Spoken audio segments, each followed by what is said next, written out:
In this video, we will process a sales delivery docket from a sales order using the document management module. The document management module allows you to view all transactions of a particular type and manage them within the system. So from the main menu, we will select sales and we will select document management.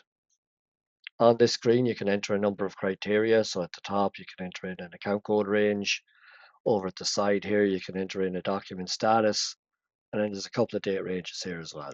Most of the time, you'll just leave these alone. They're kind of pre-configured to the way that it suits most people. From the middle of the screen here, I select what type of document I want to look at. And below that, if you wanted to, you could have some different categories that you might want to use there too. So I'm just going to click continue. And we can see all our sales orders here. So I'm just going to scroll down and I can see a recent sales order here from John Smith, and that's still to be picked. So I will click on that sales order and it's going to open up the sales order. And what we want to do now is to convert this into a sales delivery.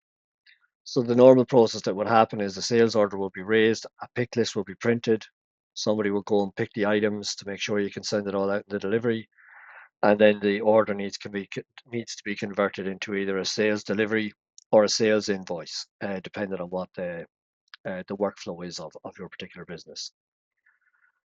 In order to convert this into a sales delivery docket, we click subtotal. And on this screen at the top, we click create new document.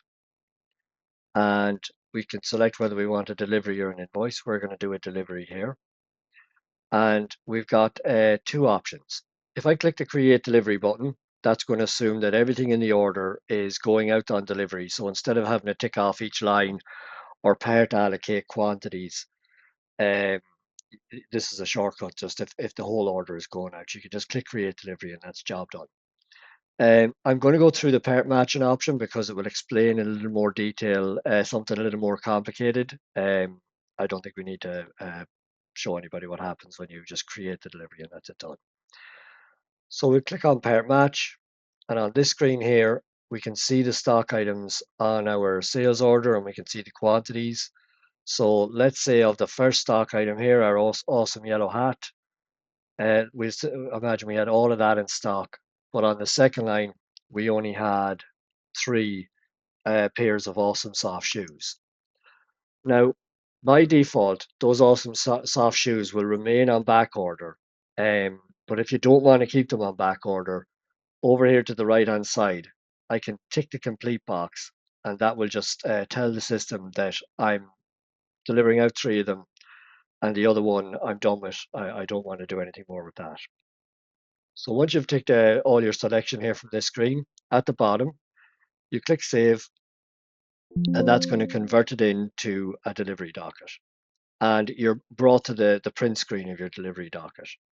So we can do a print preview here, and it shows us some information. So we can see the quantity ordered, the quantity delivered, and what's on back order. And you see from that second line there, the customer ordered 4, there was 3 delivered, there's none on back order. So I'll just X out of that, and I'm going to click no print down here to complete this delivery. So now you can just move on with your next delivery and so on and so forth. The document management tool is a great tool for managing many things. Sales orders are just one of them, converting orders to deliveries.